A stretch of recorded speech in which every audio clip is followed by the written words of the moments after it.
the streaming works out. It is hard to do a live stream from a typewriter. All right. We're live on Zap.stream, but the stream is named incorrectly. It's named test. That's kind of annoying. This is not a test, folks. This is the real deal. We're live today with Zack Shapiro and Frank Corva, two fine folks that have been very involved with the Samourai wallet case. They are going to be participating in our event in Vegas, the Satarize the System event. It is the premier event to go to in Vegas. I personally think it's the only reason to be in Vegas.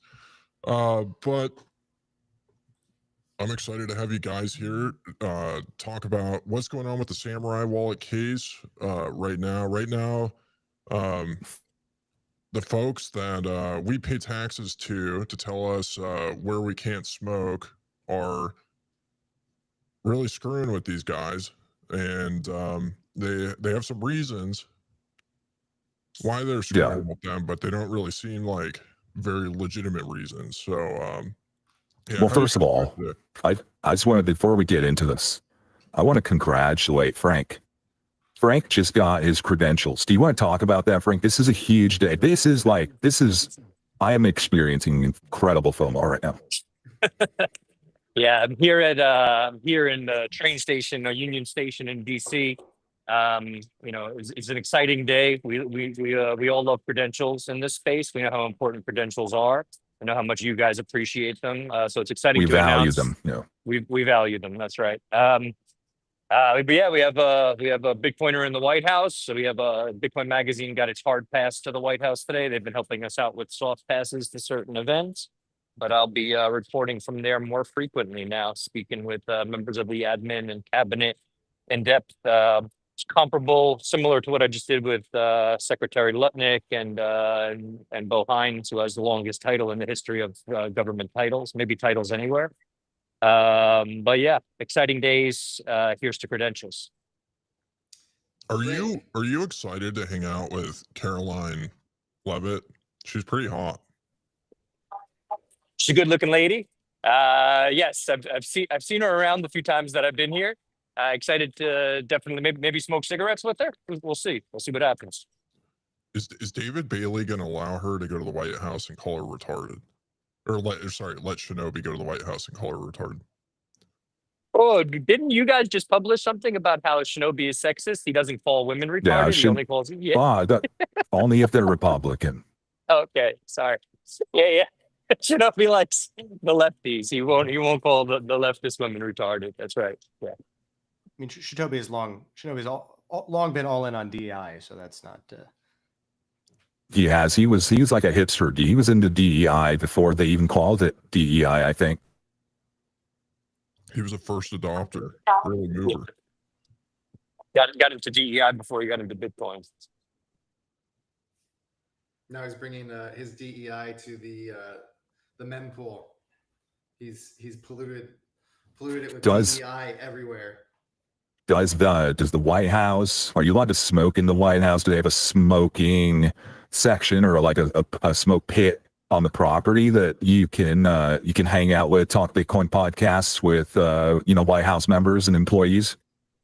This is I haven't seen it yet, but it's something worth bringing up if they don't have it. So I think they seem pretty receptive to whatever we've suggested thus far. So I think we could probably get something like this accomplished if it doesn't exist already.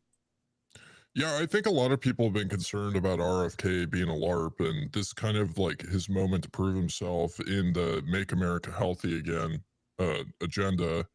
Will he promote smoking or not? Is he actually the real deal, or is he just a LARP like Jack Cruz? He's been going around calling all these people out for being kind of pretend Make America Healthy people. But he'd have to recommend what, like that we all smoke American spirits, like cigarettes that don't have any sort of additives or anything like that? Well, I mean, I think a good one would be repealing all the BS FDA requirements on what they put in cigarettes. But I think just promoting the smoking of cigarettes in general would be good. Like, a lot of people like to talk about the mental health crisis, but nobody really likes to actually present any real solutions to it. And we all know that mental health issues would be completely eliminated like tomorrow in America if smoking was encouraged, reading Ayn Rand, listening to Bitcoin podcasts. It's a winning formula. It's worked. It's worked for at least you and I. I'm sure a lot of others would benefit. A lot of others out there would benefit from it as well. Sounds like the formula for Mike Brock Kryptonite right there. You've got RFK, starts as a prized Democratic Brockian person, goes to the other side, pisses him off, and now you have him legalizing cigarettes, which Mike Brock still doesn't understand the health benefits of. I think that's just like a triple folded sandwich right there. Hell yeah. Luckily, I think he also wants to legalize MDMA, which will help with the overall mood. That will definitely lift the vibes for sure. Now, before we get back into the Samurai stuff, just for a little more context. So Frank he just got his White House credentials. He's going to be there reporting, doing journalism from ground zero. And Zack, you are orange pilling the politicians. And I'm curious about that experience. What has it been like so far during the Trump administration? Has it been receptive? And how are there enough politicians that haven't been orange pilled by Dennis Porter already to keep you busy? Or is this giving you more time for Bitcoin podcasts? Look, I'm always appreciative of Dennis Porter's efforts at giving me more time for Bitcoin podcasts. But yeah, look, BPI's main mission is education in DC, and there's a big difference between being supportive and being educated. And so in that respect, there are other Bitcoin policy groups that I think are giving us more work, and so I don't think we're going to run out of politicians to have to explain Bitcoin and the nuances around non-custodial tools and good stuff like that too. Well, what's it like when you thought you've educated an orange pilled politician, and then you go on the timeline and you see that they're pumping meme coins, or they're into crypto, or calling it digital assets? You're like, we just went over this yesterday. We just went over this, and you're already doing shit coins. Like, is that frustrating? I think everyone needs to do that, and I really applaud at least they're going to speed run it, right? If everyone's going to come out a Bitcoin maximalist at the end, the fact that we've got a presidential meme coin and DeFi, and I assume we're soon going to tokenize Middle Eastern jets. We're going to get to the end result sooner that way. Interesting. Well, the average age of these politicians you're probably working with in orange pilling is like 85. So like, what's this process of orange pilling them look like? You have to go meet them at Comet Ping Pong, and then like teach them how to use their iPhone, and like how to download an app from the App Store. You have to get their like grandchildren involved, or what's that process look like? Comet Pizzas is no longer a safe space, so they're now mostly private dinner parties at John Podesta's house, and then we discuss, what is Bitcoin? Why is it not a scam? Usually David Bailey has a lot to say at that point. And then, it usually ends with them buying some amount of Shiba Inu, but again, we're speedrunning the process. Very interesting. Funny you John Podesta. Sorry. He ties back into Samourai in that he was a part of the Clinton administration, and he was actually before that a lobbyist for corporate encryption. And then what does the Clinton cabinet do? They turn against Zimmerman and Daniel Bernstein, and it feels like we're just doing that all over again. And what do you know? There's John Podesta up there, private dinner parties. He's buying pizza with Monero. Yeah, I mean, look, we are doing the Crypto Wars 2.0 with the Samurai Wallet and Tornado Cash cases, and so there's a lot of sort of fun 90s history we can bring back. And also, the other thing John Podesta is known for is being a very serious advocate for UFO disclosure, which is now very much I back know. in vogue, especially with our esteemed executive director of the Bitcoin Policy Institute. So with the Samourai case, one of the problems, one of the issues is by the time this stuff hits the news, the media, the government, the federal prosecutors, they're able to set the narrative and like frame it, the conversation, in the kind of terms that is allowed to be talked about. But something me and Richard really struggle with is, and we're just curious about your guys' thoughts, is from a first person, just ethically, in a democracy, should it be illegal? Should you be punished for laundering money for the CIA? If we as a democratic society have voted for these politicians, support these policies, and they're pursuing their national security strategic objectives, the CIA by laundering money, on the blockchain. If Samourai is being accused of doing this, how is that even a crime? They are protecting democracy. They're helping the government. So why are they getting in trouble? So I think there's a misunderstanding here about whether this is about fairness and the rule of law. If you're familiar with CIA history, they're very big into their rituals. There's some amount of human sacrifice that is just a necessary element in all of this. And the basic legal theory of the Samourai wallet case is that we really wish there was a bank or some sort of financial institution you could hold responsible for people doing stuff we don't like with Bitcoin. That doesn't exist. And so essentially we need to find a human sacrifice. And so it's not really that so much that the developers did anything wrong from a legal perspective by offering the software. It's really more of a gentle offering to Moloch. And I think one of the original charges was saying the quiet part out loud, which we knew the Samourai guys like to do. That charge has since been dropped, so they needed to sort of press some other charges in light of them dropping that charge. What are these charges, and like what is the overall crime or wrongdoing that the government is prosecuting Samourai for? Like it's not using mixers. It's not this. Like what is it? Like what does it boil down to?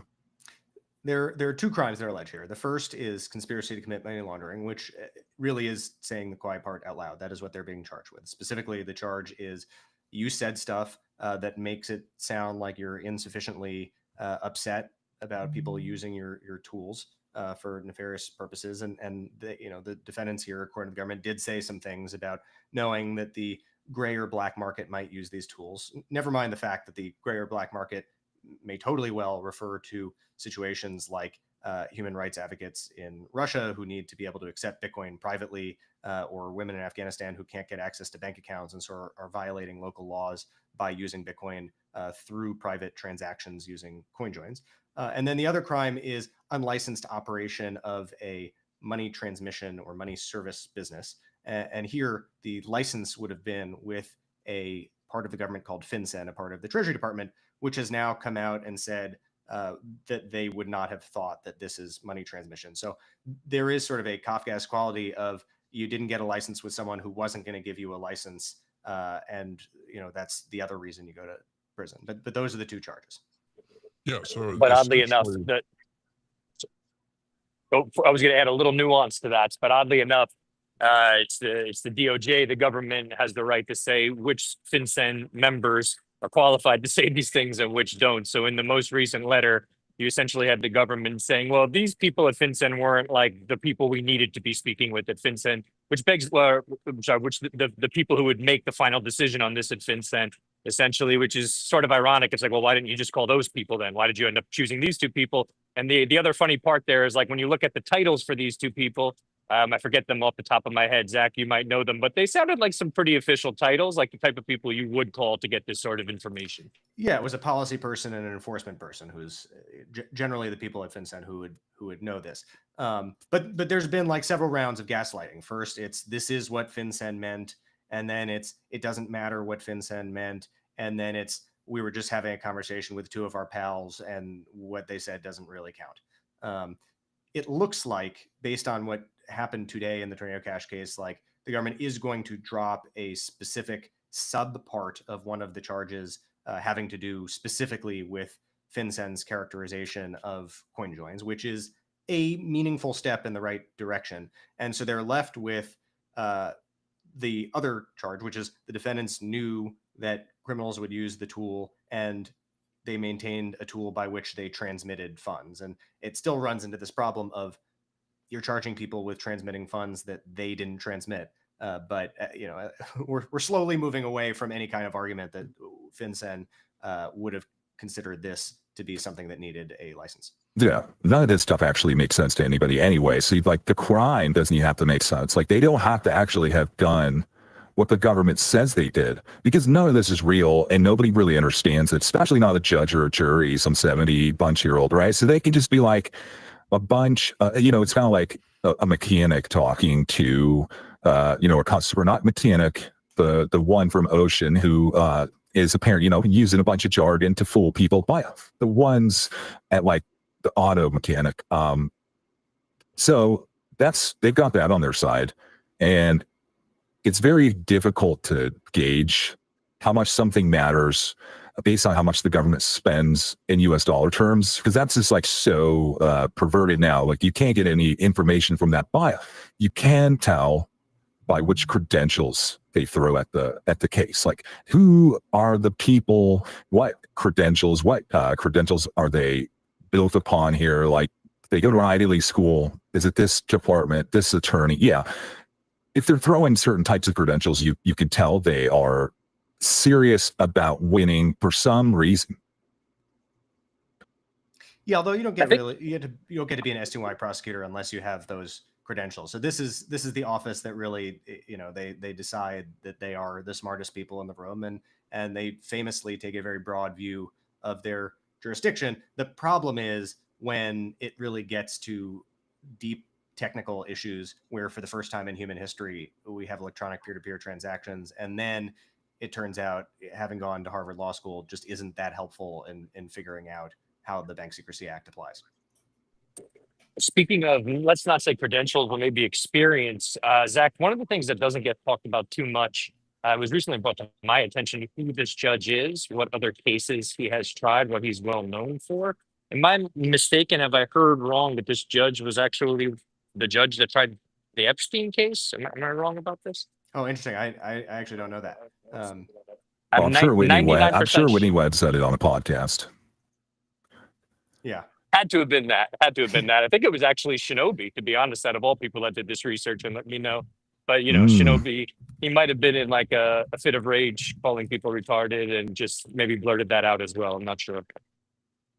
Every once in a while, he gets one right. Yeah, in 2019, judge ends case against Epstein with a nod to the accusers. And maybe not. Yeah. And the courthouse. Well, let's just assume that's a total coincidence. Is attached to the jail where Epstein definitely killed himself. Let's just assume that's all a coincidence, because we can only speculate that that's all, so let's assume it's all a coincidence. All right. We know that the judge tried Epstein. There's nothing weird.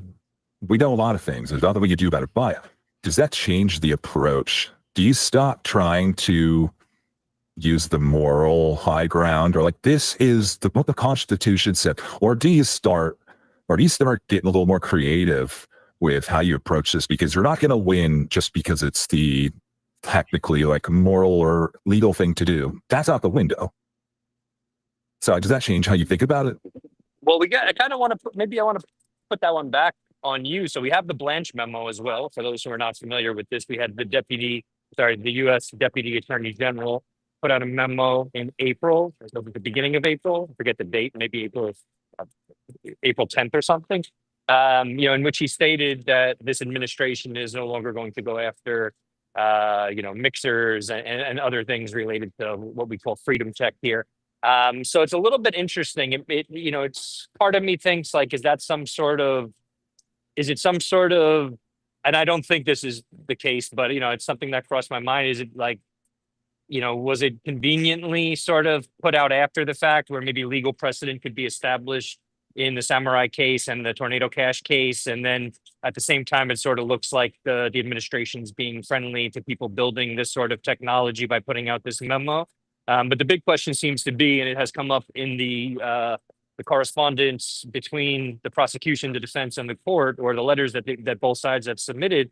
The Blanche memo has come up a lot, and especially the defense seems to think that that's grounds to throw out the money transmitter charges. I'm not sure if I have that exactly right, Zach, but I read the last letter they sent yesterday, and they do mention this specifically. Yeah, absolutely. I mean, they I think rightly view it as grounds to throw out the whole case. That this case is going after the Blanche memo says, in addition to the specifics about these charges and mixers and tumblers, which, by the way, Samurai wallet was not a mixer or a tumbler. I don't think we need to concede this ground to the government. It's a coin join. A mixer or a tumbler is a custodial tool, usually on the dark web, where you try and buy weird marijuana that comes in brick form, but you don't want to use your KYC Coinbase wallet. And so you send it to a guy and he sends you other Bitcoin, and then you use that.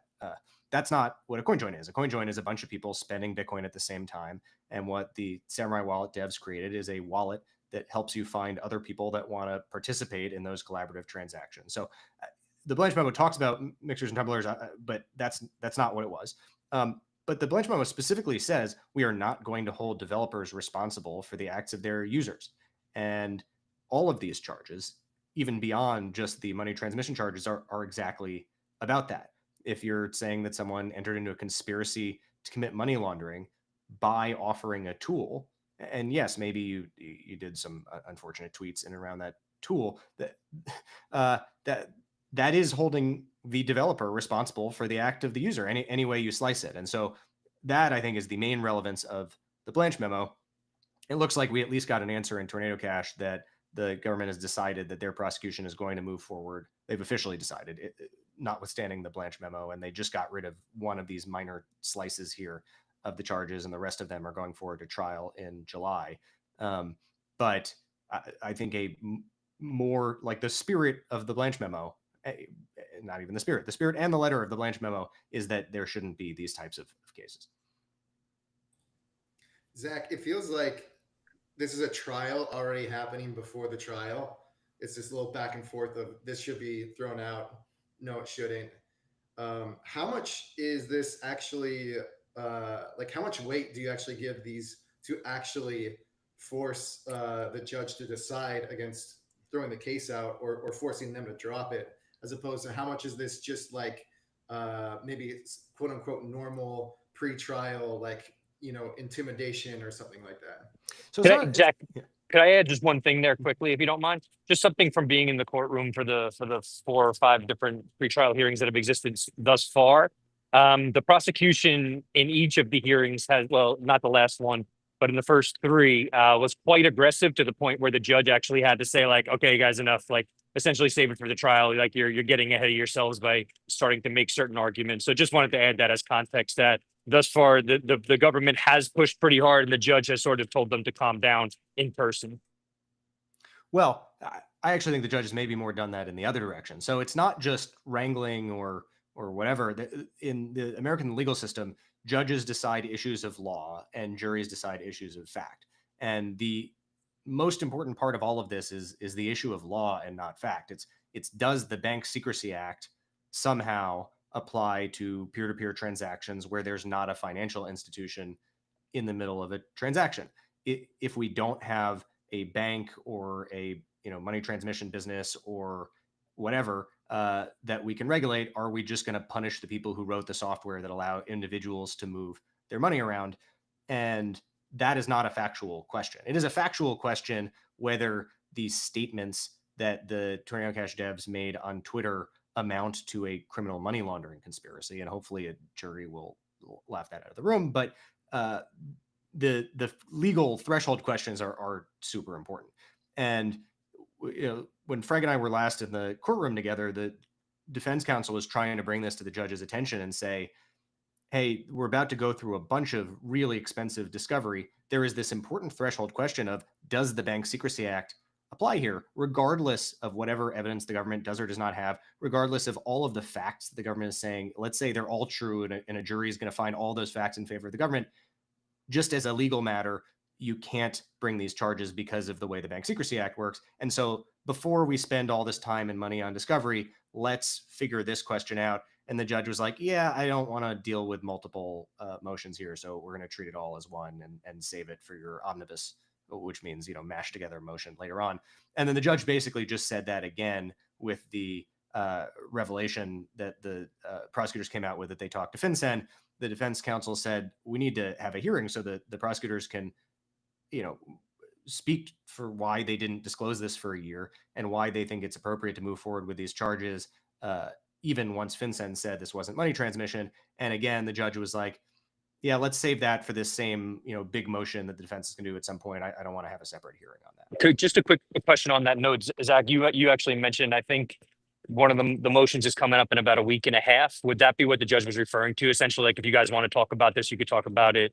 And the pretrial motion, they pushed it back. It was initially scheduled for, last Friday, but it'll be a week from this Friday, right? Yeah, and it's going to be all the different motions. It's going to be the Brady motion. It's going to be the motion to dismiss, which is this legal question. It's going to be evidentiary motions to exclude things from the trial, what are called motions in limine. So all the legal questions that the judge needs to decide before this moves to a trial. Very interesting. I mean, do you think it's reasonable that we should expect the judge to have to at least showcase that he listened to a few Bitcoin podcasts before being eligible to try this trial? Well, Rule 16 of Federal Criminal Procedure doesn't require that, but it does require him to have come to a firm conclusion on which side of the op-return debate he's on. What do you think his stance on that is? Look, this particular judge, I think, is a big runes guy. So interesting. I think generally his stance seems to be that he doesn't like a lot of this money, this arbitrary data. Well, it's a different kind of arbitrary data in the op return, but he's not a big fan of arbitrary data just floating around there without KYC, AML, without a certain regulatory framework. So I would imagine that he'd probably be okay with doing away with op return, to be quite safe. Mm-hmm. Yeah, I think one of the things that is exciting about Bitcoin is that it lowers the price of money laundering, and it democratizes it. So it's not just like billionaires like the Bill and Melinda Gates Foundation. It opens it up to all of us, and that seems like one of the core battles here is like, the Southern District of New York believes that in order to be able to have access to money laundering, you need to be incredibly wealthy. You need to use the banking system. You need to be able to afford a lot of Jewish accountants. I mean, we'll see where fees go. What is that? What is the term for like when you submit like a letter or publish something to a court, not really in support, but you like want it to be on the record, so you're submitting it? Is there a term for that? You know what I'm talking about? I think you're talking about an amicus brief. An amicus brief. How do Bitcoiners and Bitcoin podcasters, how could we go about submitting an amicus brief that takes and coalesces some of the most important Bitcoin podcasts that have been, interviewed on the subject, and transcribe those and send those as an amicus brief, so that the court has to at least listen to or read the transcripts of Sailor series before continuing with this trial? Yeah, please don't. I think that's actually only fair in that I think it was the prosecution. It was the prosecution or the defense that mentioned the amount of terabytes of data that they have you could stack back and forth to the moon 22 times or something along those lines. It would be a non-standard. It would be a non-standard size amicus brief for sure. But it's funny in the so I early in my legal career, I did clerkships. I worked for federal judges actually in the same building where this is all going down. And one of the judges I worked for was an appellate judge on the Silk Road case. And one of the important parts of the appeal was, did they allow all the defense expert witness and one of the defense expert witnesses was going to be Roger Ver, who wanted to go on stage and just explain the importance of Bitcoin to the jury for I don't know how long. And the judge found that that was not particularly relevant or helpful. Yeah, that's what you gotta love about Roger Ver. He just still does it for the love of the game, even if it's not necessary or helpful. You'd think the Ross Ulbricht trial was not the time to do a live Bitcoin podcast, but Exactly. That's what the judge seemed to think. Maybe it was the time. Who knows? But yeah, I want to hear a little bit about P2P rights. So I learned about P2P rights in Nashville at the conference last year. I was talking to the Run and Dojo guys. They were explaining to me the whole situation that they were dealing with. That was the first time that I heard about it. I talked with some of the BPI guys there, smoked a cigarette with David Zell. It is a very interesting thing. You guys were able to identify that Jewish lawyers are expensive and that we need to help Bitcoiners afford them to get fair representation. So what is the P2P rights fund about? Why should people look at it? Why should people donate? I'm a donor to it. I've donated a fair amount of my podcast earnings to the fund. yeah, absolutely. Now, let me start by noting the irony. Neither of the principal defense lawyers in Samourai are Jewish lawyers, and the only Jewish lawyer deeply involved so far is myself, and I've not seen a dime. So I played myself on this one. But the P2P rights fund, it's explicitly not. Look, privacy is really important, but the P2P rights fund is not about privacy. It's about a very specific, really important issue that we're facing in this moment in time, which is that Satoshi Nakamoto in 2008 invented peer-to-peer electronic cash, right? And both the peer-to-peer part of it and the cash part mean that it is much more like handing a dollar bill, a physical paper bill from one person to another, than it is like sending a Venmo or Zelle transaction where you're using the traditional banking rails.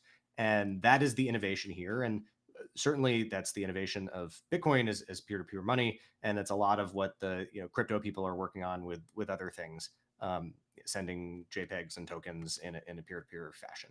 And the law needs to digest the fact that this new technology exists. And until you've listened to hours and hours and hours of Bitcoin podcasts, it's kind of hard to fully grok what it means for money to be peer-to-peer. And we're doing a pretty decent job on Capitol Hill and in the White House educating people on why this is a big deal. But federal judges, just really fucking old. Like they're just very old. And there is a giant risk factor that we will get court cases, whether they are criminal court cases like the Samourai wallet case or civil court cases. There are adjacent issues like with some of the decentralized exchanges in crypto land, like Uniswap, where a judge might not understand that there isn't anyone to regulate in a peer-to-peer transaction. And the specific danger here is that we are going to criminalize the tools or criminalize the people who make the tools in place of a financial intermediary, which is presumed by the law but doesn't exist. So the peer-to-peer rights fund we started it in April of 24, which was at the time of the indictment in the Samourai wallet case, but also the same week as a reply brief in the Tornado Cash case, where the government put out this ridiculous argument that the word transmit doesn't require you to have control of something, but it can mean the same thing for like heat to be transmitted by a frying pan or electricity or data to be transmitted by a USB cable. And therefore they can punish anyone who's involved in facilitating any movement of money on the blockchain. And there's a real risk, as we've already seen once in the Tornado Cash cases, that judges are going to agree with this. So the reason for existence in the peer-to-peer rights fund, and I hope this is not a thing that lasts forever, it is to help this specific moment in time where we run a risk that judges are going to set bad case law, because we have what's called a common law system in the United States, where when judges decide something, that becomes law, that becomes precedent. We need to not accidentally have the precedent, not by regulators, not by elected officials, but just by judges who don't understand this technology, that don't get that this is peer-to-peer money. And so people, just like they have with cash, have a right to transfer money peer-to-peer. The Bank Secrecy Act doesn't apply to it, and we need to keep it that way. And so the mission of the Peer-to-Peer Rights Fund and helping to fund the defense in the Samourai wallet cases is the first big example of this. But unfortunately, there will be others down the road, is to get us through this difficult moment in time and to make sure that the case law that's going to be set over the next, I can't imagine this is longer than the next 5 years before the precedent gets solidified here, that the precedent comes out the right way and doesn't become sort of a accidental backdoor attack on freedom money. So just a quick thing to weigh in on there, if you don't mind. I would say the one thing after speaking with Shores Provost, Bitcoin Core Dev, we did a talk at the MIT Freedom Tech Forum. I was, for as ridiculous as some of what's coming out of the, what's happened here around the Tornado Cash and Samourai wallet cases has been, it's been even more ridiculous in the Netherlands, where I think it was the judge that ruled that just for deploying the smart contract where it could be used for money laundering, the person did something, or, the developer did something that, he knew could be used for illicit purposes, and therefore, did the wrong thing. I forget exactly what the judge said, but it's been even more harsh there. Thank goodness none of that will have any bearing on what gets decided here. But kind of insane to think that it can get more insane than it's been already here. Yeah, it's that like vagueness around the word transmit and what it could mean. It's a reminder of the importance of understanding the remote dynamics, and it almost makes me think like you should, in a case like this, have a right to a jury that listens to 40 hours per week. Not just that, because that is what we're talking about, right? Peer to peer. That is a jury of your peers. Somebody who doesn't listen to Bitcoin podcasts. It's very hard to argue that they're my peer. But one of the things that the Bugle talked about almost all of 2024 was this, it boils down to this peer-to-peer rights. We have been doing being transparent. We're showing proof of reserves at Bitcoin exchanges. Swan has a proof of lawsuits to let everybody know any lawsuits they're involved in. We have just people like Adam Semeka or holding Jack Dorsey accountable to show like his node and how many Bitcoin he has for his Bitcoin treasury company. And we've been doing all this and we've been complying, and the government's just not. Like we talked about this, right? Like this brief came out that explained like, hey, none of this stuff is illegal. And we're like, yeah, we're still not dropping the case. And it's like, we're giving it to an Epstein judge, more or less. Like this person does not seem to understand the Constitution very well, but they're going to judge this case. And we're compliant so hard, the government's not compliant. How are we to have a peer-to-peer relationship with our democratically elected government if they are not holding up their end of the bargain? We're all complying with the government. It's time for them to comply. Yeah, that's the end goal with all of this. The Peer-to-Peer Rights Fund is meant to bridge this moment in time and do our best to not get bad case law. But at the end of the day, the government is not going to like power being taken from them, power over the money supply, power to censor or surveil transactions. And so the government complied with regard to the Bitcoin network in the first place and didn't try and make an argument like the Bank Secrecy Act applies to Bitcoin itself, because that just wasn't possible, because someone out there figured out how to build a genuinely censorship resistant, even at the nation state level, so far, knock on wood, technology. And that's what we need. So, David Zell and I are, we'll do our part. He's up on the hill. I'm going to try and fight in these cases. But ultimately, it comes down to the people who are building things, to people who are listening to their 40 hours per week of Bitcoin podcasts and saying, you know what, I think that I can raise some money from David Bailey to build something here.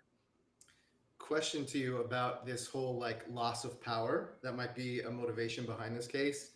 I was kind of wondering if everybody's done their research and watched the show Billions. One of the main characters is like the lead attorney for SDNY. And I was wondering, like, why do they get to determine all these cases that have nothing to do with the Southern District of New York and have to do with the rest of the US? And ChatGPT informed me about all these tiny little loopholes about how they're able to claim it goes through their jurisdiction, again, through their power. Things like, if a wire just goes through New York, then they're able to claim that, prosecute there. If you have a headquarters there, it doesn't even need to go through New York. Apparently, that's another reason why SDNY can get the case. And then the most ridiculous one is just a server. If there's like a copy of it on the server or something like that. So I wonder, you brought up transmission and their definition of that. Is there any sort of like potential here where SDNY actually has like a personal motivation in this case, because it's maybe the start, they're losing ground if they lose this on what they can even prosecute against? I mean, I think actually you just explained what's called a jurisdictional hook totally correctly, and it is every bit as ridiculous as you say. When they talk about money laundering conspiracy here, they need to talk about the underlying crime from which money laundering is happening to hide the funds, and they are picking wire fraud as one of those charges. That's not an accident. It's that the jurisdictional hook, as long as you get it going through computers in the jurisdiction, you can claim jurisdiction. The Southern District of New York has the most prestigious lawyers, right? Really, truly the most compliant of any U.S. Attorney's Office in the United States. And they try and bring these ambitious cases. You'd wish they'd be less ambitious in what they stretch the word transmission to mean, but this is actually completely par for the course. And that is a pretty realistic part of the show Billions. Just a quick question for you two, Zach, there. How much do you feel like these lawyers really are trying to set an example by demonstrating their prowess in understanding the law and I don't know, in fighting the bad guys and blah, blah, blah, because they genuinely think it's right versus just egos being in the way and people wanting to prove certain points and that sort of muddying the waters as far as justice being served? I think people are complicated, and it's both. There's this really interesting book called The Chicken Shit Club about the prosecutor's office in the Southern District of New York right after the financial crisis. And this was the period that at least the first season of Billions is directly about, which was this big standoff between Preet Bharara, who was the U.S. Attorney's Office at the time. Actually, funny story about him. He sat down with Paul Giamatti to have lunch a whole bunch of times to prep for the role.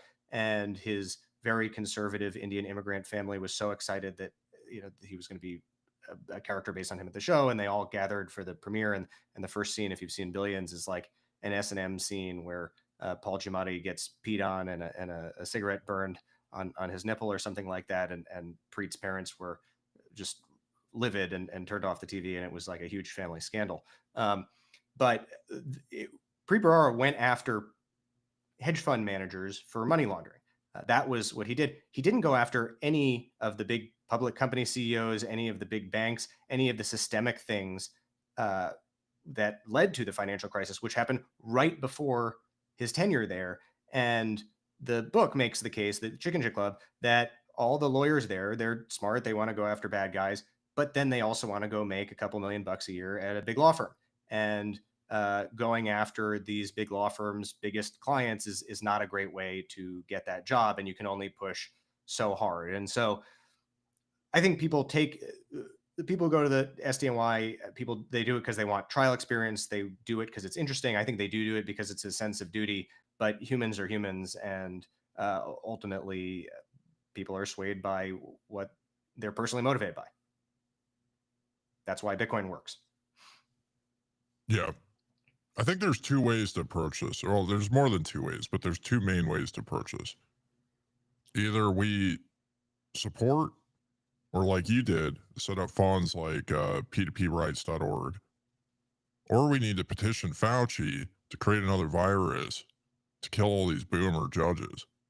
And I think like the P2P rights is much more preferable than another boomer mover getting unleashed on society, because that wasn't very fun. Yeah, I mean, this is an important issue for all of us. As a Bitcoin podcaster, I take this very seriously. One of the impacts that I've seen that's been very devastating by this case is many wallets and wallet developers have been afraid to work on their projects. So in many ways, that invalidates a lot of the hard work that Bitcoin podcasters have done. You look at like a guy like BTC Sessions. He's done all these tutorials. The tutorials get invalidated retrospectively because these wallets don't support these jurisdictions anymore because of these court cases. And it's something that impacts us all. You know, like the guy that's going to the meetup every week, he onboarded the bartender to accept tips for using Wallet Satoshi. Well, now Wallet Satoshi doesn't work anymore. All that effort that and money that he spent teaching her how to use it, completely wasted. And that makes it very, very difficult to use and operate just, you know, teaching people about Bitcoin. But could we be fair and say that if it weren't for the courts acting in the manner they're acting, then we wouldn't have the sort of grist for the mill for a podcast like this as well. So while they're sort of invalidating some of the podcasts that are made, they're giving us a reason to make other podcasts. So we want to be fair here in our assessment of the situation. Yeah, but I prefer not to do this podcast at the end of the day. You know what I mean? I also thought more. It's like a duty you feel. Well, I think it's important. I mean, it's just like, you know, at the Bugle, we believe strongly in not jumping on the engagement bandwagons just for the sake of engagement. I know that's kind of like an unusual thing in the replicator ecosystem, but like, you know, we believe in practicing journalism. We believe in you know, talking about interesting things. I personally think this is one of the more interesting topics right now. Unfortunately, one of the more important topics, and it's a little bit more important than people attempting to rape Luke Dash Jr.'s node. It definitely doesn't get as much engagement as that topic, but yeah, I do think it's important. I think it's important to like Rod was pointing out, we can't have this one-sided non-compliance where the government is the only one that has the right to not comply. That's wrong. We should either both be forced to comply, or we should be both allowed not to comply. But there needs to be equality of complying all around for everybody, and it's something I'm willing to, you know, put my foot down. We have this tagline, and you probably know about this, Frank, you know, being a credential journalism, like we believe very strongly that journalism dies in compliance. And in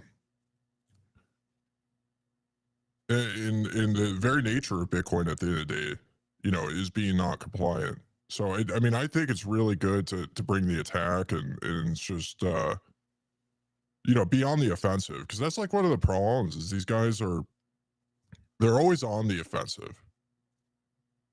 I think the average person using Bitcoin, they're just like, I want to do my peer-to-peer non-KYC cigarette transaction. I want to be left alone. I want to, you know, hang out, smoke my cigarettes, and listen to this podcast. I don't want to think about, you know, having to defend myself from the pedophiles who are trying to tell me not where I can't smoke. You know, I just want to enjoy, like, you know, I want to think about Dennis Porter and have sex with my wife. But the problem is these people are always on the offensive, trying to get in your way. They're trying to interrupt you, and whether you like it or not, they're going to show up eventually and tell you that custodial lightning transaction was not allowed. You know, so I know you guys are pressed for time here, so I want to thank you for coming on. But I had one last question for Zack. If you guys didn't know, he was on What Bitcoin Did a few days ago.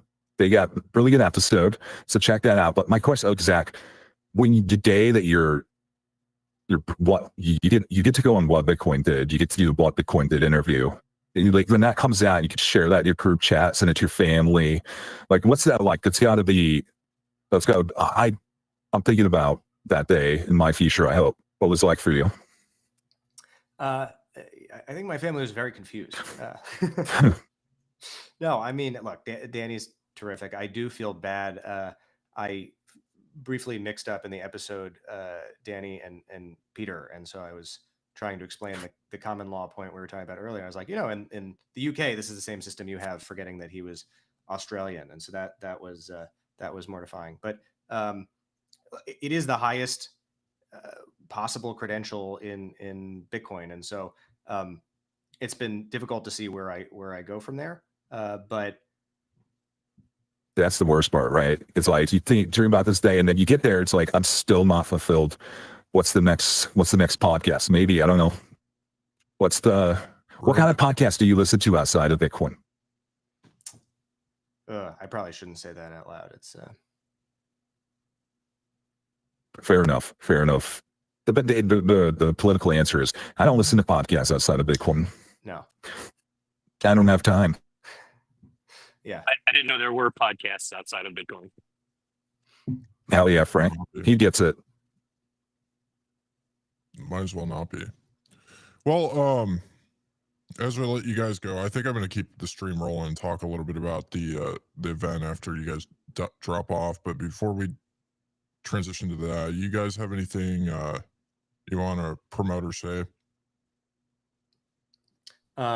Yeah, really excited about your guys' event, and I think there is an important role to play if there ends up being a trial in Samourai Wallet. We're going to have to contextualize some of these statements the defendants made, and so if the more we can make the case that was par for the course in Bitcoin lingo, the more helpful. So I hope and expect for some pretty outlandish stuff. And then for anyone looking for the polar opposite, I do want to shill the BPI very, very, very compliant summit at the end of June in DC. If you want to hang out with government officials, intelligence community folks, no joke, are going to come and speak about Bitcoin, and that's going to be fascinating. Yeah, I think just to second what Zack said there about the event, Satarize the system. Everybody who will be in Vegas, if you haven't got your ticket yet, I believe it's Wednesday evening. It's the evening after the second day of the conference.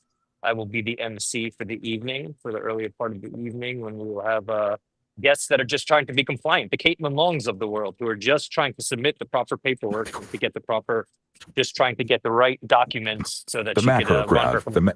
Macro. None of the elders. I don't know if we would call Trace Mayer an elder. He is in sort of a different right, but he's not one of kind of quote unquote the elders, but still someone to be sort of very excited to have there. We'll have the one and only Rob Hamilton as well, from what I understand. An extremely compliant individual. So looking forward to hosting it. Quite honored to be there with you. Hoping to smoke at least a full pack of cigarettes in between introducing and introducing the different guests. So backstage, you guys see huge puffs of smoke coming out back. It's just Richard, Rod, and I, filling our lungs up with. Where there is smoke, there is fire. Bitcoin podcast signal, and I would say I describe Trace Mayer as having a macro elder soul. He doesn't have the age, but he's got the macro elder soul. Amen. What brand of cigarettes do you smoke, Frank? Just out of curiosity. Just as we know, there's only one type of podcast, the Bitcoin podcast. There's only one type of cigarette, and we know those are Marlboro Reds. Well said. Very cool. Zack, you got anything? No, looking forward to see you all there. Hell yeah, man. Thanks for coming on. Anytime. Take it easy, guys. See ya. Well, yeah, I just wanted to roll for a minute. So update.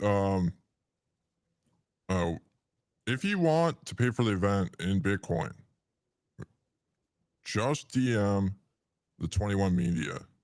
I think it's pretty easy to do. Just hop in their DMs, shoot them DM. You can pay for Bitcoin. There's some space here for an event competitor. At this point, there's like one or two really good event companies / sites. So we're using one of them, and it doesn't have any sort of Bitcoin acceptance. So I think there's room to compete with them. If there's anybody with any ideas for an event startup that just accepts Bitcoin, we would. How many people would take that in a heartbeat? I think you could probably do it with Zapprite. I've seen people do that before. That's a possibility. It probably needs to be marketed a little bit better. But yeah. I'm stoked for this event. I think it's gonna be the best event in Vegas. We're gonna make sure it's the best event in Vegas. We got a stellar group of individuals that already bought tickets. There definitely is the potential that we're running into that the VIP tickets will sell out because there's a limited amount of space in the wrestling room where Rod and I will be calling the fights.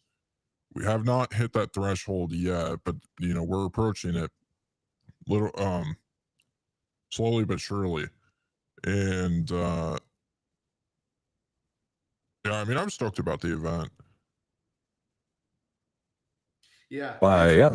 It's kind of crazy. The ticket sales, the VIP tickets, which, long story short, as you mentioned, means you're in the live event room. I think it's almost at like a 1-to-1 ratio of the sales there. So that is kind of going fast. But on the upside of the other ticket is you have like the coolest, most fun venue where you get to play all the bowling you want. You get to play all the video games and stuff like that you want. You get to hang out at the bar and talk as much as you want with people around you. I guess you can do that at other places, but this is a place where it's going to be a full environment. Anywhere you turn, there's going to be some sort of activity to make your mitochondria go to work and give you some, I don't know, whatever the brain chemical is you get from serotonin for fun. Is that what it is? You guys are the credentialed experts here. Probably dopamine. Dopamine. That's it. Yeah. Yeah. And then actually, we were just talking about Samurai wallets. Let's talk about that again. Something that we all have cared about since before even knowing each other and crossed paths along the way, and was something that we wanted to carry forward together. So we are doing a trivia contest that is sponsored by the good people over at Zeus Wallet, where we'll play some Bitcoin trivia in the ring, go head to head, and each time you win, you get $100, and then you go on to become the champion. Somebody will be deemed the champion, and all of the money that goes towards the raffle tickets for being able to compete goes towards the Samourai fund, the peer-to-peer fund. And then on top of that, every single ticket, $5 of it will be donated to the Samourai, the peer-to-peer fund. And you get 5 tickets automatically. So just by showing up, you've donated money to the peer-to-peer fund, and you've been entered in your chance to be a part of this contest. And then at that point, depending on how much you actually want to be in it, any sort of financial value that you put towards that all goes to the peer-to-peer fund. So that's something that I think is kind of cool. It can be hard to get people to donate. Sometimes you don't have much money. It's hard to do. But if you find yourself in Vegas and there's an entire event going on and some fun going on, and maybe some friends going, the idea that you could be also donating to Samourai Wallet is something that that I guess makes it easier, makes it something. I'm turning this in on myself because there's times that you get stopped and people ask for donations and you want to help out, and maybe you've fallen on hard times or things like that, and it can be hard to do. But if you have put yourself in a situation where you are in Vegas, it means that you've already kind of committed, and this is an opportunity where you can not only donate just by going, but then donate just a little bit further while you're there, and I think it'll be something that we can then get to talk about it, why it's important. We get some experts up there, some great people like we just had here, and it'll be all around a good time of not just talking the talk, but walking the walk. Yeah, I just want to jump in here and say, you have this, this ask of donating. I'm of the opinion we've had a really good year. We're dunking on people left and right. Bitcoin 100K. I mean, if you've got MSCR, you're crushing it. If you got the MSTY, you quit your job, you're getting a bigger salary just collecting those dividends. Just give a month's MSTY dividends to the Samurai does. You can afford it. You can afford your taxes. You're living it up right now. And it's only getting better. Bitcoin has already won. So, let's make sure that the Samurai guys are in prison when we're out here winning. It's not fair. I think it's more than that, though. I think it's like the Samurai guys are cool. I mean, I always found them annoying on Twitter before, and I think a lot of us did. But it's not about that. It's about one. It's two things. It's about actually being productive in holding these people that try and restrict our smoking rights accountable, and not allowing them to just like run over people. Like, being annoying on Twitter is not a reason to go to Twitter, or sorry, go to prison. We shouldn't put Right. We're not putting Shinobi in prison. Shouldn't put Shinobi or Justin Bachelor or a lot of these guys in prison just because they're annoying in Twitter. And like, I think the reason why it's important we're doing this is we're trying to raise awareness around, one, a productive way to deal with these people. We're following the Scientologist playbook. They're the ones that really set the standard. What you do is you fund Jewish lawyers to go after these people and muddle up their laws, and eventually get them to submit. And they will submit eventually if you have enough energy behind it and noise. The reason why it's important we're doing this is because PodConf isn't supporting this or promoting it. It's there's not a ton of engagement in supporting these guys. It is kind of a meme, like let's help the Samurai guys, yada yada yada. I think like, but at the end of the day, they'd rather hang out with hot politicians like Cynthia Lummis. Yeah, that's really what it ultimately boils down to. They want to go to the party. They want to hang out with hot politicians. They want to hang out with Ted Cruz. They want to hang out with the Trump's his adult sons. They want to talk about fucking shit coins and stable coins with politicians and Trump's adult sons. They don't want to talk about Samurai.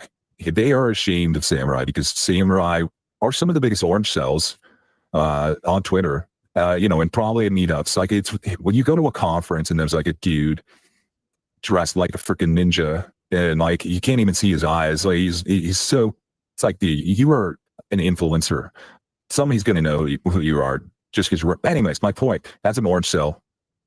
But who's really bringing the most? Who's really brought the most value, or just who's really been better for Bitcoin? It's definitely Samurai over a senator or a politician or, Trump's adult sons. Yeah. It's like the family thing. I'm glad you brought it up, Greaser. I remember there was kind of like the Wasabi Samurai Wars, and the Samurai were definitely the dirtier and let's just stick with that for the moment. Side of that, and a lot of people dislike them because of that. But that's the kind of thing is one day we can go from kind of hating on our dirty people that we see on Twitter to the next day the government moves against them, and it's time for us to put up the fight and say you can't do that to these people that we hate. There are people that we hate, and they have the right to be hated, and we're going to do something about it. Yeah, I mean, it's like if we don't put our foot down and we say that, just like let the annoying people on Twitter, go to prison for stupid made up reasons, just because we didn't like them because they were annoying on Twitter. we'll devolve into the UK.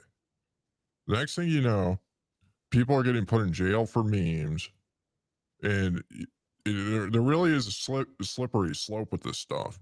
Like the reason why these people, haven't already accomplished all of this stuff and being able to ban good memes, being able to ban good cultural things, it is not because they lack the guns to do it, but because people put their foot down in the sand and say, no, screw you, we're hiring Jewish lawyers and suing the shit out of you. And, we're going to continue to do things this way anyways. And it's just like, it's cool to use Bitcoin. It's really cool to use Bitcoin. And there really is a future that we're looking at right now where we're not. Don't judge all Bitcoiners by Joe Nakamoto, right? It's actually cool to use Bitcoin. It's not, I mean.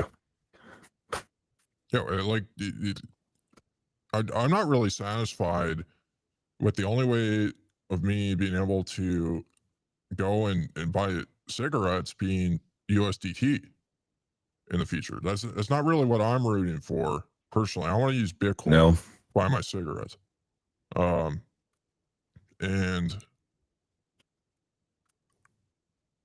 yeah, I think it's a step towards the death of journalism. Free journalism is what it sounds like. Yeah. And you guys are the icons of that.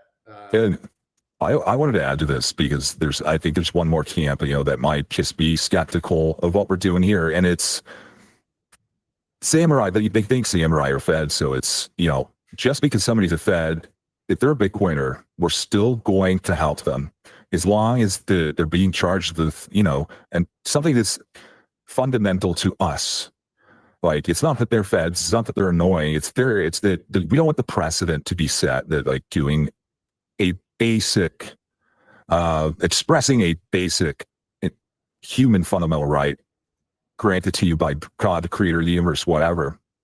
And that's why I think we talked about this earlier, where we did with Zack and Frank, which was this stuff is so complicated and abstract that you get in front of a jury or some boomer judge, they don't understand this stuff. They do not they don't follow. So these that the government doesn't do very much well, but what they do well is they litigate and they prosecute in courts, especially criminal courts and financial crimes.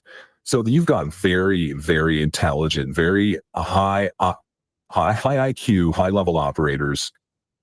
They are using their law jargon memes to guide a judge or a jury who they're not going to think for themselves. None of these judges don't smoke cigarettes, and juries, a lot of them are NPCs. A lot of them think like Mike Brock, but at least now I hope that thanks to Dennis Porter and all these bills that he's gotten passed in all these states, these people will have heard that it is your right to self-custody Bitcoin. It is your right to transact and run your own node. And it is your right to have a hardware wallet that you bought from a podcast. And maybe that will get through them, and it will prevent, it'll balance the scales of justice a little bit more, that everybody knows Dennis Porter has already fought for our right to own Bitcoin and to self-custody Bitcoin and to transact on chain. So maybe we should, it's too early to be a doomer. Totally. Well, I think it's about, whether we have permission to do these things or not. Like, we have the moral right to do them at the end of the day. And, when I look at things like this, when I look at people just getting dragged through the mud like the Samourai guys are, with stupid charges that don't make any sense, when I look at that, I just think, what if that was me? What if that was me a few years from now, and people just kind of twiddled their thumbs and didn't do anything about it? Like, I don't want to be one of those people that's just like twiddling my thumbs and not do anything about it. I want to be one of the people that would be taking care of me, because there's a very real possibility, and I know this has happened to people, that don't have as much meme power behind them, that didn't pay a bunch of designers to make, you know, cool branding that's easy to promote in the future, and have a catchy slogan, Free Samurai. Um, like that could be. That is a cool slogan, though. It is a cool Free slogan. Samurai. Yeah, That they definitely got that going for them. The memes are cool. Look at Jeremy's shirt. That's a cool shirt. Yeah, I accidentally put this on today. I only realized it when I sat down and do the podcast. Can you imagine free wasabi? That just sounds too goofy. Like nobody would take it serious. Nobody's gonna put free wasabi in their Nostra profile. If they did, somebody would just they just make a meme with like a sushi restaurant. I don't know. It wouldn't work. But Free Samurai, I mean, you put a Free Samurai like on an Ungovernable Misfits t-shirt, dude, that's selling out first hour. It's on there. Yeah, free wasabi sounds like something a Japanese guy yells before he climaxes. That's not something that would do well. I mean, it sounds hell like, yeah. I mean, I'm pretty sure most of the sushi restaurants give out free wasabi anyways.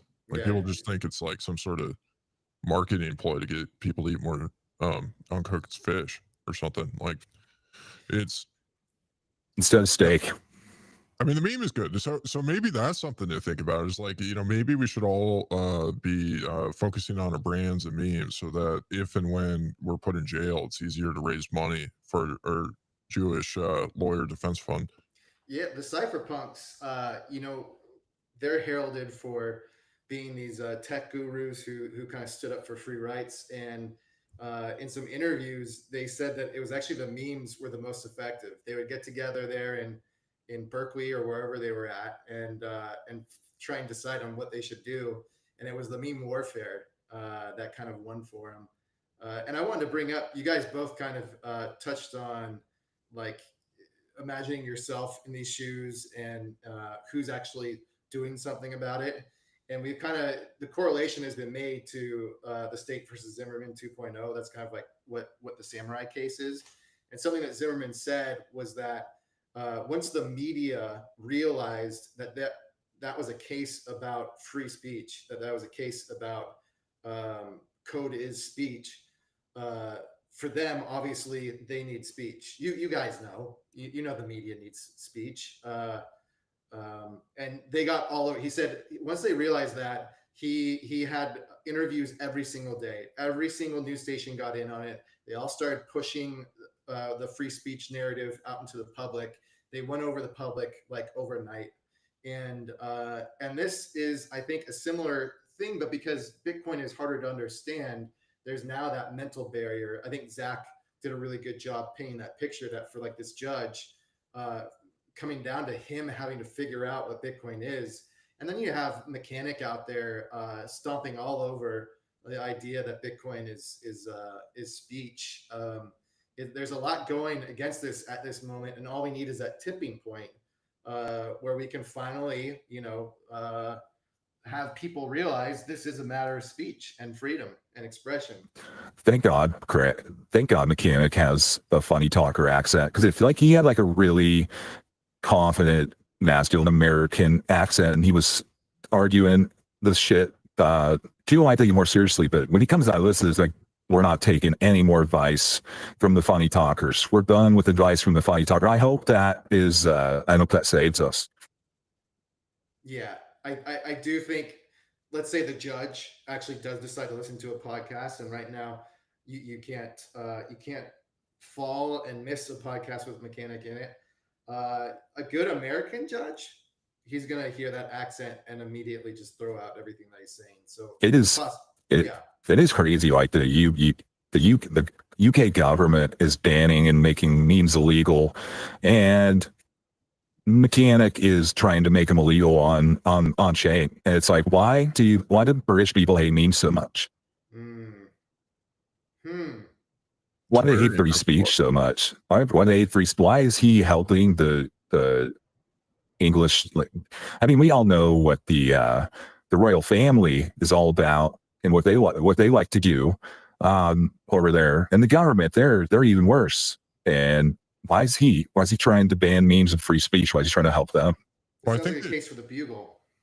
I think the easy answer to that is America essentially got its independence from memes. They meme the British to death. And this is just like the overarching issue over and over again is the incumbent typically isn't good at memeing. That's one of the advantages kind of the dissident groups have over the incumbent authoritarian in charge is that they're because what makes a meme effective is having truth in it. If you spin a meme that is completely rooted in just like nonsense, it's not going to take off. It's not going to resonate with people because even the most retarded nicotine deficient NPC will resonate at least a little bit with the truth when they see it. Right. But Yeah, if you go ahead. But yeah, I mean, if you're propagating like a meme, like that, no, this is exactly what I was going to say. Is if you think non-KYC cigarettes, if you think we're being silly or like you think we're joking, we're not joking, right? Because if you think that's silly, the American Revolution started over non-KYC tea. They burned it to the ground. They wanted non-KYC caffeine in the morning. That's all they want. And they told the king to fuck off. They told the crown, the non-compliant state that they dealt with at the time, to tell them to fuck off. And they're willing to do it over non-KYC caffeine. Why? What do you mean you think we're joking? We shouldn't have to have KYC for cigarettes. Oh, here's why I buy my cigarettes non-KYC, because I'm dissatisfied with the system. I don't consent to being told where I can and can't smoke. And so when you go and you do a KYC cigarette transaction, first of all, the gas station attendant sees your address, which is kind of weird. I think that's kind of weird. But second of all, what you're doing is they heap all these taxes on that cigarette transaction. So you're essentially paying taxes to the people who are telling you where you can't smoke, who are hanging out with figures like Epstein, whose images are being managed by people that are hanging out with Diddy. Like, why are you KYCing? Why are you paying taxes on cigarettes? Like, for me, this is my act of the Boston Tea Party right here. This is the New York cigarette party. There's an interesting backstory to that. I don't know if it extends beyond New York, but there was, let's say, an agreement where the taxes would go up so high on them that people would want non-KYC cigarettes, and those would be sold by the mafia to the vendors who are then selling the non-KYC as a way to be cheaper. And they would either steal them or buy them on the cheap and then sell them with a big markup and still be less than the taxed cigarettes. Well, yeah, I don't believe in buying stolen products. I'm definitely not a fan on that. I've definitely vetted my cigarette dealers pretty thoroughly. And if you buy it, like my parents, they buy bag tobacco and they roll their own cigarettes. So they don't have like, they're basically, it's similar to mixers and tumblers. They're having just untraceable cigarettes, but they got fined for that. They got hit with a penalty. They can only buy the pack of 20 pack of Marlboros or whatever, no menthols, or back when that was still banned. And it was just like so limited. Instead, like they just wanted to save some money and roll their own cigarettes. Just wanted to do it sovereignly. And they still took that away from them. Yeah, we got to stand our ground on issues like this, but it's just like, if you believe that people should be thrown in jail because they don't want to pay taxes to people that have hung out on Epstein Island and tell them where not to smoke. I don't know what to say. There's got to be something wrong with you fundamentally. I don't know if you're drinking too much fluoride, or you subscribed to Mike Brock's Substack for too long, or what's wrong with you if that's where you're coming from. Like, I believe that there's a moral imperative to transact non KYC with cigarettes. It is because the moral implications of submitting the KYC and paying the taxes are so atrocious. Um, and I know people like to pretend like this stuff isn't real. People like to pretend like this stuff isn't real. And if that's the case, if you're an individual that's pretending like this stuff isn't real and it's not happening, you're I just could, like a no coiner. I could tell you, for a fact that it's real. My cousin had to spend 2 days in a county jail. It was either last summer or the summer before. There was a wildfire in Colorado, and he was hiking with his friends, and he got arrested for smoking a cigarette. It's like he's on state land he pays taxes for. And they're just like, oh, there's a fire nearby, so you're arrested for smoking a cigarette. It's like, if you can't smoke, if I'm not allowed to determine my own level of risk, I understand thermodynamics. I'm not going to start a fire. The government's starting fires with space lasers, and they're getting mad at me because I'm smoking a cigarette. Give me a break. Go after the real criminals. Have you guys ever had it where you get a word that just gets completely destroyed? Anytime that you hear it, your mind just goes immediately to what oh yeah, it's autism. So Greaser just said fundamentals, and I didn't hear another word that came out of his mouth because I just imagined, here in Philly, Fundamentals, who you have on every once in a while, the co-host of Rock Paper Bitcoin. I hear Fundamentals, and I just immediately think of him. Like, I half expect him to come through the door, the smell of latkes coming in and Jewish curly hair immediately. But yeah, sorry, I heard Fundamentals, and I just completely lost it. He's going to be at the event. I'm excited. Yeah, he's got a book coming out, which is pretty great. Yeah. It's flying in the face of the idea of corporate treasuries. I really like that. His background as a something. It's not an accountant. I got schooled in this. It's Actuary. It's like an actuary. Like he managed. He had. They have like a bunch of vice presidents at Vice Capital. It's one of those financial things in New York. They have a bunch of vice presidents, big bank name, and he managed hedged all the risk. So he's got credentials. Yeah, that's one of those job positions. It sounds like from medieval ages, like a cobbler or something like that. But it is really interesting. I can't wait for him to put this out there because it really does fly in the face of all the popular talk that's going on in the podcasts right now. So yeah, look at this. Just got completely sidetracked because of one word. Thanks a lot, Fundamentals. Well, I think what you're highlighting, that's a powerful impact to have. What you're highlighting there is the dangers of podcasts, the podcasts of the world, of the people trying to create a dogma, a mono narrative to completely control the conversation a certain way, not allow the free market of ideas to happen. Usually when people are restricting the free market of ideas, it's because they're propagating ideas that don't have merit, that don't have weight, in order to try and create some sort of agenda. And we see this all throughout history, over and over again. And that's why it's important to have individuals that are willing to dissent from PodConf, to dissent from the mono narrative.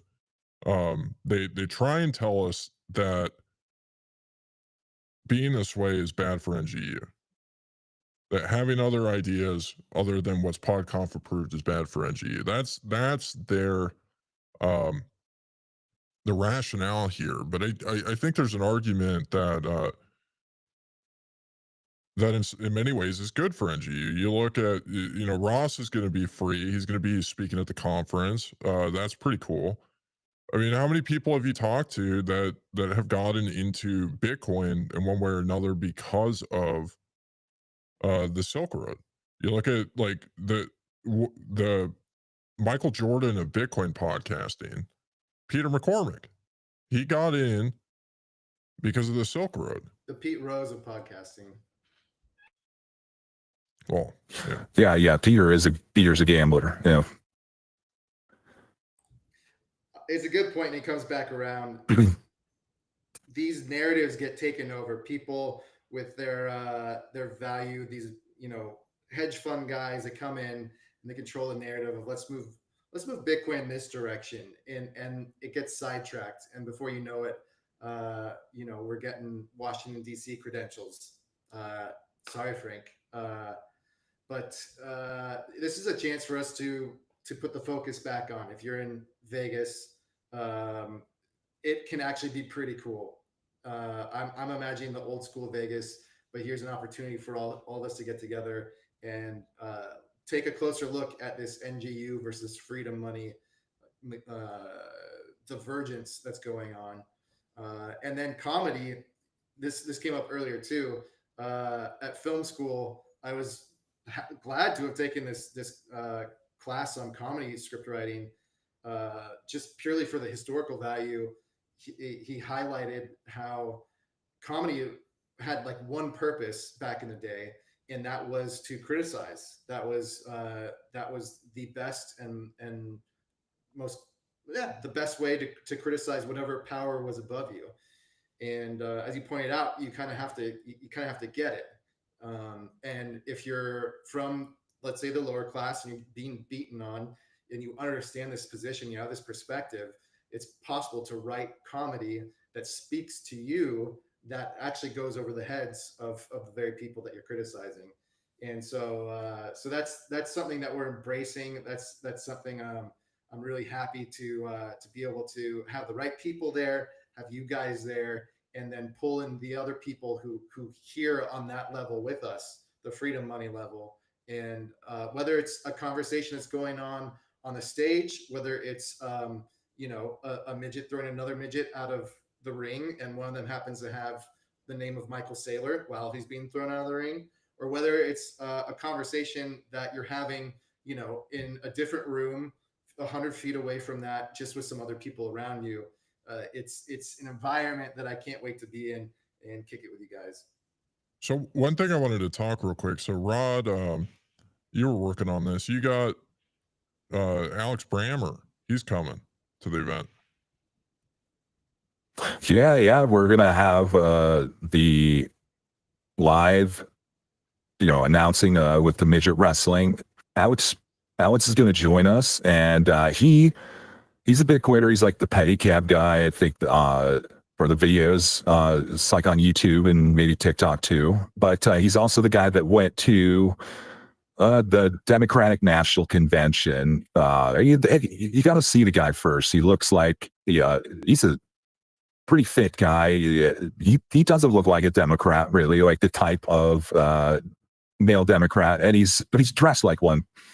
He's like just going through just like white dudes for Harris, you know, white dudes for like Terrence. There was him and Dennis Porter were on that crypto for Harris group.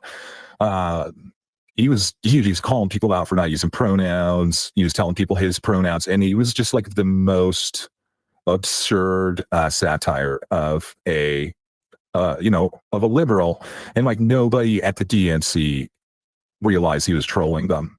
It's like he was acting as ridiculous as possible, and they were just like going along with it, and it was pretty incredible. So who knows what he'll have in store for Satarize the system. But this dude trolled the entire Democratic National Convention and BBC News. So let's see if he can troll the Bugle. I am skeptical that he's got what it takes to do that.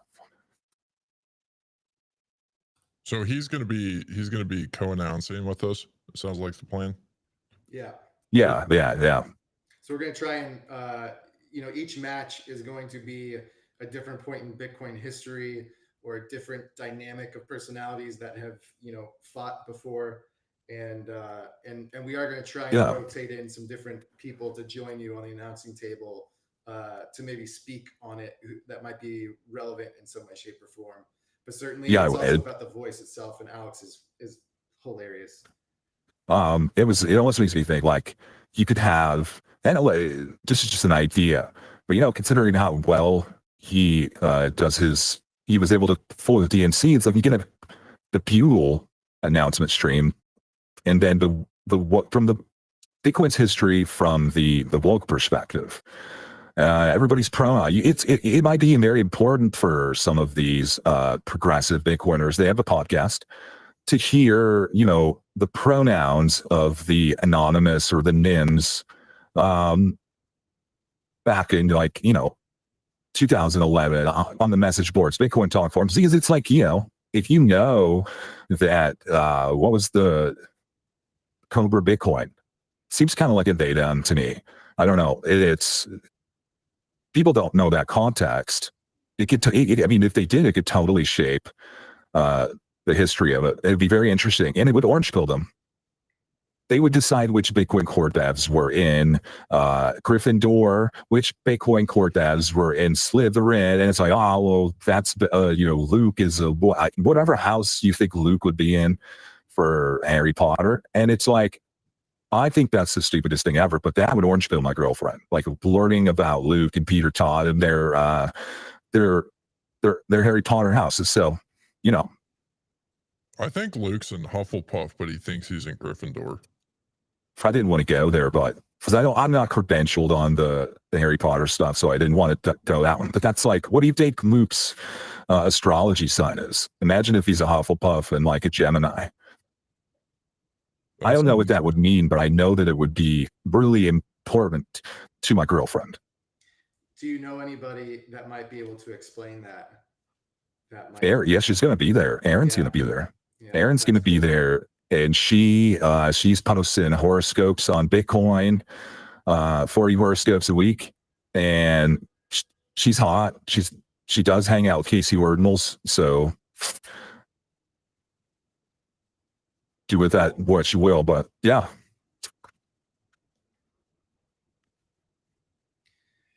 Well, I have some headphones, noise canceling headphones that I need to go pick Time up. to recharge the headphones, boys. Time to recharge the headphones. Yeah, it's for the trivia, actually, because we don't need people in the audience shouting out answers.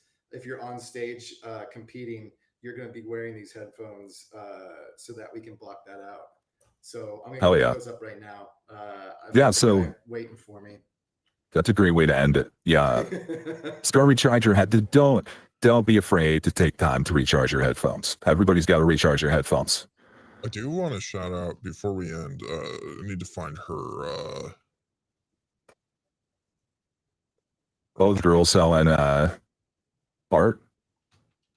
Yeah, the girl selling art. We've got a lot of girls coming to this party. I bet you some of these other side events could not say the same thing. Yeah, give her a follow. Cheyenne, her profile name, Astral Aura. She signed on board to be selling her art at the event. Let me see if she's got it posted anywhere. Yeah, here we go.